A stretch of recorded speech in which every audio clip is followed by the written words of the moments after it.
ನಮಸ್ಕಾರ ಎಲ್ರಿಗೂ, ನಾನು ನಿಮ್ಮ ಸ್ನೇಹಿತ ಲಿಂಗರಾಜ್. ಎಲ್ಲರೂ ಚೆನ್ನಾಗಿದ್ರೆ ಅಂತ ಭಾವಿಸ್ತಾನೆ. ನಾನು ಮತ್ತೊಂದು ವೀಡಿಯೋಗೆ ಎಲ್ರಿಗೂ ಸ್ವಾಗತನ ಕೊಡ್ತೀನಿ. ಅದೇ ರೀತಿ ನಿನ್ನೆ ವೀಡಿಯೋದಲ್ಲಿ ಅಂದರೆ ಲಾಸ್ಟ್ ವೀಡಿಯೋದಲ್ಲಿ ಚಿಕ್ಕಲ್ಲೂರು ಜಾತ್ರೆ ರಾತ್ರಿ ಯಾವ ರೀತಿ ಇರುತ್ತೆ ಅನ್ನೋದನ್ನು ನಾನು ಲಾಸ್ಟ್ ವೀಡಿಯೋದಲ್ಲಿ ತೋರಿಸಿದ್ದೆ. ಇವತ್ತು ನಾವು ಬೆಳಿಗ್ಗೆ ದರ್ಶನಕ್ಕೆ ಹೋಗ್ತೀನಿ ಅಂತ ಕೂಡ ಹೇಳಿದ್ದೆ, ಹಾಗಾಗಿ ಹೋಗ್ತಾ ಇದ್ದೀವಿ. ಇವತ್ತು ನಾವು ಸಂಪೂರ್ಣವಾಗಿ ಒಂದು ಚಿಕ್ಕಲ್ಲೂರು ಜಾತ್ರೆಯ ಒಂದು ವಿಶೇಷತೆ ಏನು, ಒಂದು ಮಹಿಮೆ ಏನು, ಹಾಗೆ ಅದನ್ನು ಯಾವ ರೀತಿ ಆಚರಿಸ್ತಾರೆ ಅನ್ನೋದನ್ನು ಸಂಪೂರ್ಣವಾಗಿ ವಿಚಾರನ ತಿಳಿಸ್ಕೊಡ್ತೀನಿ. ಅದಾಗಿನೇ ಇವಾಗ ನೀವು ನೋಡ್ತಾ ಇರೋಂಥದ್ದು ಗೌರ್ಮೆಂಟು ಒಂದು ಬಸ್ ಸ್ಟ್ಯಾಂಡು. ವಿಶೇಷವಾಗಿ ಇಲ್ಲಿ ಅದಕ್ಕೆ ಪಾರ್ಕಿಂಗ್ ಸಮಸ್ಯೆ ಆಗಬಾರ್ದು ಅಂತೇಳಿ ಇಲ್ಲಿ ಒಂದು ದೊಡ್ಡದಾಗಿ ಒಂದು ಪಾರ್ಕಿಂಗ್ನ ಮಾಡಿಕೊಟ್ಟಿರ್ತಾರೆ. ನೀವು ಬೆಂಗಳೂರು ಅಥವಾ ಬೇರೆ ಯಾವುದೇ ಊರಿಂದ ಬಂದರೂ ಕೂಡ ಇಲ್ಲಿ ಸ್ಟಾಪ್ ಕೊಡುತ್ತೆ, ಇಲ್ಲಿಂದನೇ ಪಿಕಪ್ ಮಾಡಿ ಕರ್ಕೊಂಡು ಹೋಗುವಂಥದ್ದು. ಇದರಿಂದ ನಾವು ಸ್ವಲ್ಪ ಮುಂದೆ ಹೋದರೆ ನಿಮಗೆ ಪ್ರೈವೇಟ್ ವೆಹಿಕಲ್ಗಳ ಒಂದು ಪಾರ್ಕಿಂಗ್ನ ಮಾಡಿಕೊಟ್ಟಿರ್ತಾರೆ. ನೀವು ನೋಡ್ತಾ ಇರ್ಬೋದು, ಇಲ್ಲಿ ಇದೆಲ್ಲ ಒಂದು ಪ್ರೈವೇಟ್ ವೆಹಿಕಲ್ಗಳ ಪಾರ್ಕಿಂಗ್ ಆಗಿರುತ್ತೆ. ಇಲ್ಲಿ ಬರೋವಂಥ ಒಂದು ಜನಸಂಖ್ಯೆಗೆ ಈ ಪಾರ್ಕಿಂಗು ಏನೇನು ಅಲ್ಲ ಅಂತಲೂ ಕೂಡ ಹೇಳ್ಬೋದು. ನಾವು ಗಾಡಿನ ಅಲ್ಲೇ ಪಾರ್ಕ್ ಮಾಡಿ ಸೀದಾ ದೇವಸ್ಥಾನ ಹತ್ರ ಬಂದ್ವಿ. ಇನ್ನು ದೇವಸ್ಥಾನದ ವಿಚಾರಕ್ಕೆ ಬಂತು ಅಂತ ಹೇಳಿದ್ರೆ, ಶ್ರೀ ದರ್ಗೆ ದೊಡ್ಡವರು ಮಂಟೇಸ್ವಾಮಿಯವರ ಶಿಷ್ಯರಾದಂಥ ಪವಾಡ ಪುರುಷ ಸಿದ್ದಪ್ಪಾಜಿಯವರು ಜೀವಂತವಾಗಿ ಆಯ್ಕೆಯಾಗಿರುವಂಥ ಸ್ಥಳನೇ ಶ್ರೀ ಚಿಕ್ಕಲ್ಲೂರು ಕ್ಷೇತ್ರ. ಸಿದ್ದಪ್ಪಾಜಿ ಒಬ್ಬರೇ ಅಲ್ಲ, ಮಂಟೇಸ್ವಾಮಿಯವರು, ರಾಜಪ್ಪಾಜಿ, ಚೆನ್ನಜಮ್ಮ, ದೊಡ್ಡಮ್ಮ ತಾಯಿ ಎಲ್ರಿಗೂ ಒಂದೊಂದು ದೇವಸ್ಥಾನ ಇದೆ. ಬೊಪ್ಪನಪುರ ಆಗಿರ್ಬೋದು, ಕುರುಬನಕಟ್ಟೆ ಆಗಿರ್ಬೋದು, ಅಥವಾ ಕಪ್ಪಡಿ ಆಗಿರ್ಬೋದು, ಇದೊಂದು ಚಿಕ್ಕಲ್ಲೂರು, ಎಲ್ಲದೂ ಒಂದಕ್ಕೊಂದು ಸಂಬಂಧ ಇರುವಂಥದ್ದನ್ನೇ ದೇವಸ್ಥಾನಗಳು.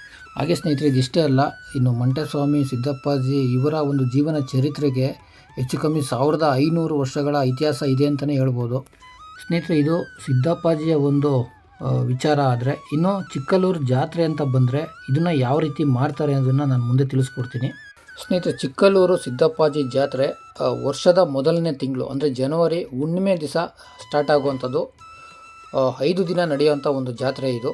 ಅದು 5 ದಿನ ಯಾವ ರೀತಿ ಸೇವೆನ ಮಾಡ್ತಾರೆ ಅಂತ ಹೇಳಿದ್ರೆ, ಮೊದಲನೇದಾಗಿ ಚಂದ್ರಮಂಡಲ ಸೇವೆ ಅಂತ ಮಾಡ್ತಾರೆ, 2ನೇದು ಹುಲಿವಾಹನ ಸೇವೆ ಅಂತ ಮಾಡ್ತಾರೆ, 3ನೇದು ಮುಡಿ ಸೇವೆ ಅಂತ ಮಾಡ್ತಾರೆ, 4ನೇದು ಪಂಥಿ ಸೇವೆ ಅಂತ ಮಾಡ್ತಾರೆ, 5ನೇದು ಮುತ್ತರಾಯನ ಸೇವೆ ಅಂತೇಳಿ ಮಾಡುವಂಥದ್ದು. ಅಂದರೆ ಕೊನೆ ಪೂಜೆ ಆಂಜನೇಯ ಸ್ವಾಮಿಗೆ ಸಲ್ಲಿಸುವಂಥದ್ದು.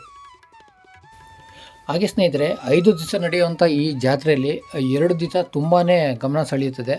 ಅದು ಯಾವುದು ಅಂತ ಹೇಳಿದ್ರೆ, ಮೊದಲನೇದು ಚಂದ್ರಮಂಡಲ, 2ನೇದು ಪಂಥಿ ಸೇವೆ ಅಂತೇಳಿ. ಪಂಥಿ ಸೇವೆ ಅಂತ ಹೇಳಿದ್ರೆ ಯಾವ ರೀತಿ ಮಾಡ್ತಾರೆ ಅಂತ ಹೇಳಿದ್ರೆ, ಈಗ ಒಂದು ಕುಟುಂಬ ಏನೋ ಒಂದು ದೇವ್ರಿಗೆ ಅರ್ಸ್ಕೊಂಡಿರ್ತಾರೆ, ಇಂಥ ಕೆಲಸ ಕಾರ್ಯ ಆದರೆ ನೀನು ಸೇವೆ ಮಾಡ್ಕೊಂಡು ಹೋಗ್ತೀನಪ್ಪ ಅಂತೇಳಿ ಒಂದು ಅರ್ಸ್ಕೊಂಡಿರ್ತಾರೆ. ಅಂಥವ್ರು ಏನು ಮಾಡ್ತಾರೆ, ಈ ಚಿಕ್ಕಲ್ಲೂರು ಪಂಥಿ ಸೇವೆ ದಿವಸ ಬಂದ್ಬಿಟ್ಟು ಅದಕ್ಕಿಂತ ಮುಂಚೆನೇ ಬಂದಿರ್ತಾರೆ.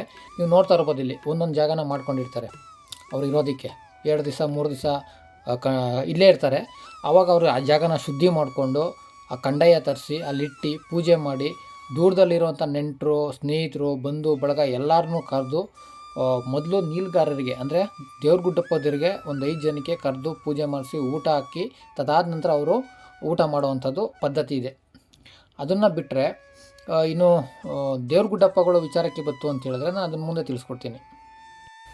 ಹಾಗೆಯೇ ಲಕ್ಷಾಂತರ ಜನ ಬಂದು ಸೇರುವಂಥ ಈ ಪುಣ್ಯಕ್ಷೇತ್ರಕ್ಕೆ ಶೌಚಾಲಯಗಳು ಮತ್ತು ಸ್ನಾನದ ಗೃಹಗಳು ತುಂಬಾ ಸಮಸ್ಯೆ ಇದೆ. ದಯವಿಟ್ಟು ಇದಕ್ಕೆ ಸಂಬಂಧಪಟ್ಟಂಥವರು ಇದನ್ನು ಬಗೆಹರಿಸ್ಬೇಕು ಅಂತೇಳಿ ಕೇಳ್ಕೊತೀನಿ.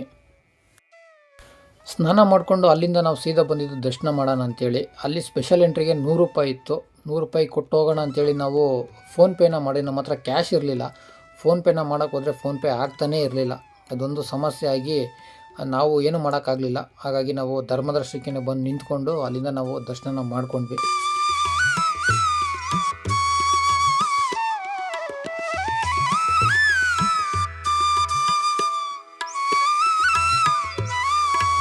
ದರ್ಶನ ಮಾಡ್ಕೊಂಡು ಈಚೆ ಬಂದಮೇಲೆ ಒಬ್ಬ ದೇವ್ರಗುಡ್ಡಪ್ಪ ಆಗಿ ಏನು ಕರ್ತವ್ಯ ಮಾಡಬೇಕು ಆ ಕರ್ತವ್ಯಕ್ಕೆ ನಾನು ಮುಂದಾಗ್ತೀನಿ.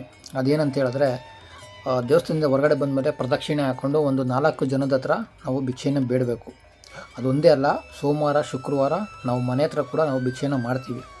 ಇದು ಒಂದು ಪದ್ಧತಿ ನಮಗೆ, ಅದು ನಾವು ಖಂಡಿತವಾಗ್ಲೂ ಮಾಡೇ ಮಾಡ್ತೀವಿ. ಇನ್ನು ದೇವ್ರಗುಡ್ಡಪ್ಪ, ನಾನು ಹಿಂದೆ ಹೇಳ್ದಾಗೇ ದೇವ್ರಗುಡ್ಡಪ್ಪನ ಯಾವ ರೀತಿ ಬಿಡಿಸ್ತಾರೆ ಏನು ಅಂತ ಕೇಳೋದಾದರೆ, ಸಿದ್ದಪ್ಪಾಜಿ ಒಕ್ಲೂರು ಅಂತ ಒಂದು ಕುಟುಂಬ ಇರ್ತದೆ. ಆ ಕುಟುಂಬದಲ್ಲಿ ಮೊದಲನೇ ಮಗ ಅಂದರೆ ದೊಡ್ಡ ಮಗನಿಗೆ ನಾವು ಅವ್ರ ದೀಕ್ಷೆನ ಕೊಡಿಸ್ತಾರೆ. ಈಗ ನಮ್ಮ ಅಪ್ಪನಿಗೆ ನಾನು ದೊಡ್ಡ ಮಗ, ಮೊದಲನೇ ಮಗ, ನನಗೆ ದೀಕ್ಷೆನ ಕೊಡ್ತಿದ್ದಾರೆ. ಯಾವ ರೀತಿ ಕೊಡಿಸೋರು ಅಂತ ಹೇಳಿದ್ರೆ, ನಮಗೆ ರುದ್ರಾಕ್ಷಿ ಮಣಿ ಕಟ್ಟಿ, ಬೆತ್ತ, ಜೋಳಿಗೆ, ಜಾಗಟೆ ಎಲ್ಲ ಕೊಟ್ಬಿಟ್ಟು, ನಿಮ್ಮನ್ನು ನಾವು ಸಿದ್ದಪ್ಪಾಜಿ ದೇವ್ರಿಗೆ ದಾರೆ ಎರಿತಾ ಇದ್ದೀವಿ ಅನ್ನೋ ಲೆಕ್ಕಾಚಾರದಲ್ಲಿ ನಮ್ಮನ್ನು ದೇವ್ರಗುಡ್ಡಪ್ಪನಾಗಿ ಬಿಡಿಸ್ತಾರೆ. ಅದಾದಮೇಲೆ ನಾವು ಯಾರ ಎಂಜಲು ಕೂಡ ನಾವು ತಿನ್ನೋ ಆಗಿಲ್ಲ.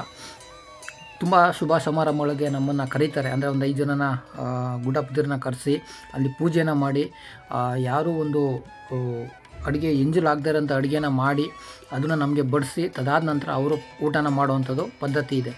ಒಂದು ಸೂತಕ ಕಳೆಯರಾಗಿರ್ಬೋದು, ಶುಭ ಸಮಾರಂಭಗಳಿಗೆ ನಮ್ಮನ್ನು ಕರೀತಾನೆ ಇರ್ತಾರೆ.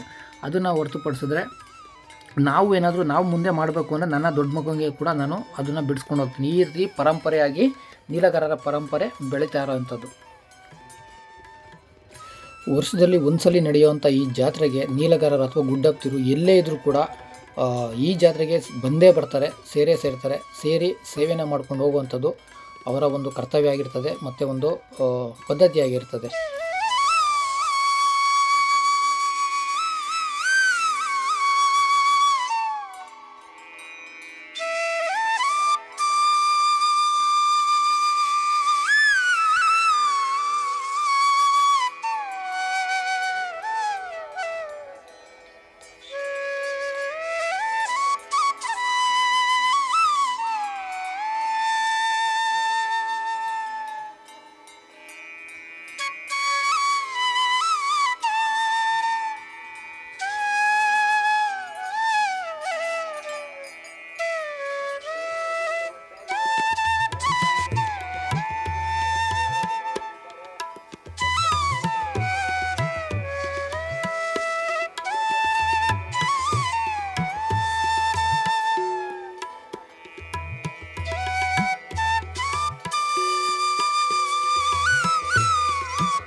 ಸ್ನೇಹಿತರೆ, ನೋಡಿದ್ರಲ್ಲ ಸಿದ್ದಪ್ಪಾಜಿ ಜಾತ್ರೆನ.